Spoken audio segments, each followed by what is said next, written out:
Well, so my name's Mel Clark. We live in the city of Boroondara, and so which is very keen for electrification. And I was lucky enough to win a heat pump from Reclaim Energy. Your house was House of the Year a few years back, and you've done quite a bit of electrification.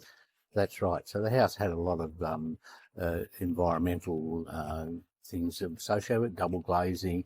It already had reverse cycle heating and cooling. And over the years now, we've progressively got rid of the gas appliances. So we now have induction cooktops, and now we're moving to the hot heat pump hot water. So they're the last appliances we need to transition away and get out of gas. Awesome. And why do you think the community in Boroondara has kind of taken up the whole electrification journey, and why do you think it's so important? Well, certainly from my perspective is that the awareness of climate change, and both all political parties have said we need to be at zero at 2050, and the only way to get to zero at 2050 is to stop using gas inside residential premises. Amazing.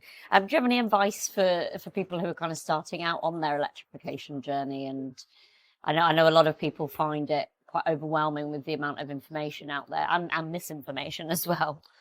Certainly that's a challenge about the misinformation around there.